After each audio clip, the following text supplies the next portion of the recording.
Now we go to um, the interface. Yes, a teacher want to walk you through user interface UI. Okay, UI stand for user interface. Okay, don't run away when you hear the word UI or user interface.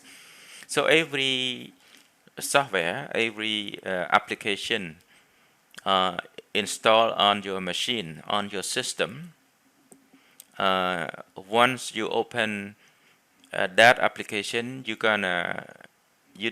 need to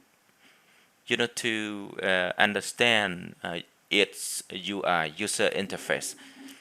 Uh,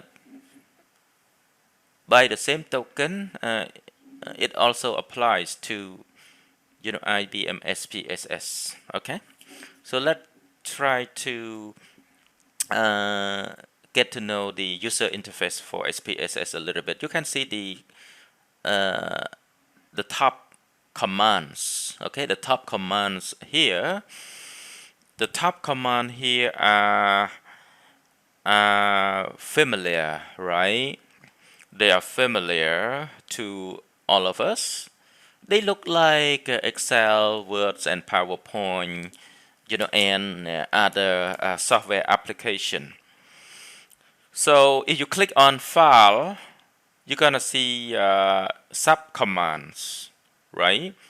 So they are related, functionalities related to file. If you click on, not click, you just put, hover your cursor on edit, you're gonna see, many options that are relevant to edit that you can do under edit command.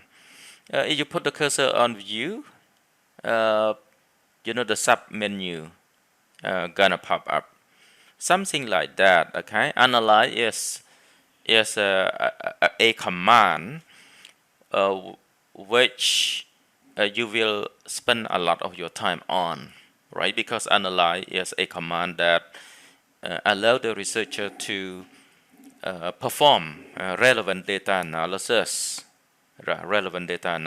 Okay. You can build graph. Okay, you can go to utility. You can add on plugins. You can even ask question, things like that. So look familiar to you, and it seems that SPSS does not have as many commands and subcommands as Microsoft Word. So Microsoft Word is a very powerful, application, a powerhouse application allowing you to construct, documents or reports, and it have, more commands and subcommands. But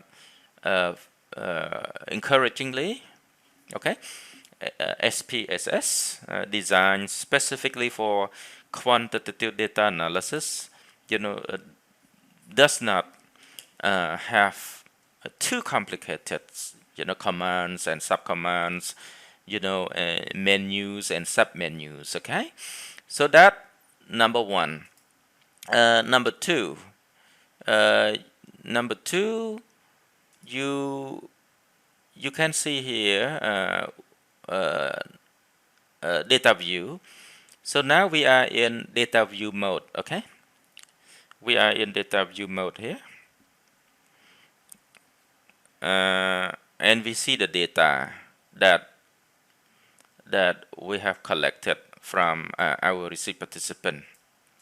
Okay, research participant starting from gender to the last one, right? To the last one. How often do you enjoy reading nonfiction? So data view, you can switch. You can switch between data view and variable view. If you click on variable view, you're gonna see all the the variable in your research.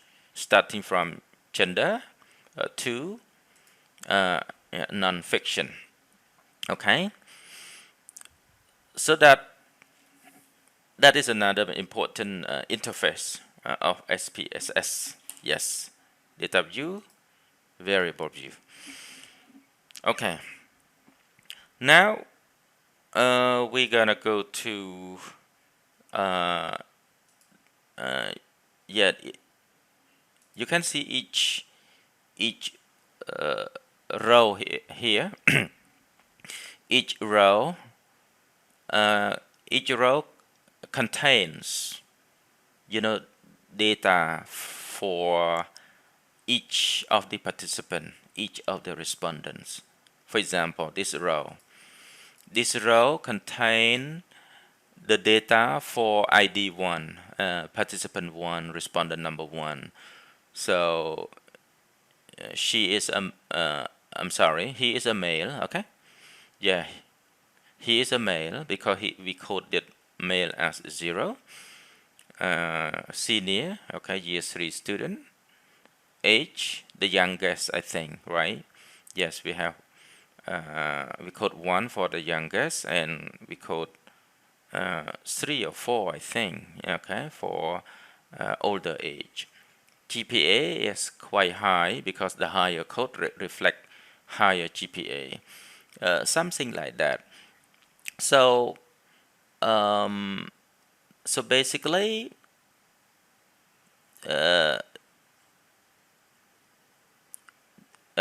these are the data, okay, the data set, okay, the data set for your research project,